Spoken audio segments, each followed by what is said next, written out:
सोनम वांगचुकांच्या पत्नीची उच्च न्यायालयात धाव.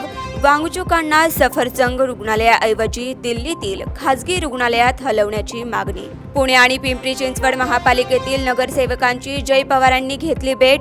बैठकीत प्रत्येक प्रभागातील विकास कामांचा जय पवारांनी घेतला आढावा.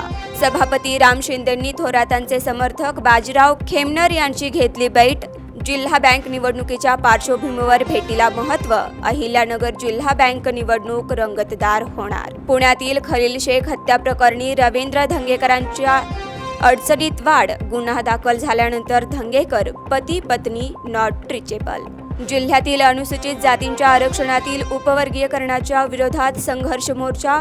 21 जुलैला मोर्चाचं आयोजन. लाखोच्या संख्येनं भीम अनुयायी होणार सहभागी. अमरावती जिल्ह्यात ऑपरेशन कवच अंतर्गत पोलिसांची जनजागृती मोहीम.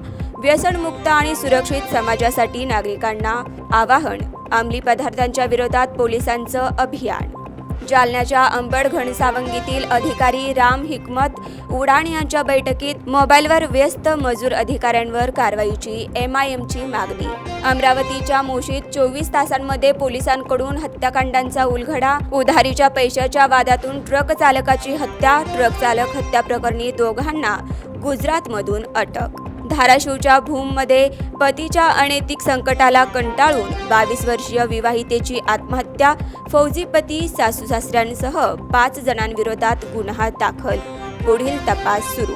परभणीच्या जिंतरमध्ये विष प्यायल्यानं तरुणीचा मृत्यू. रुग्णालयात उपचारादरम्यान मृत्यू. पोलीस ठाण्यात अकस्मात मृत्यूची नोंद.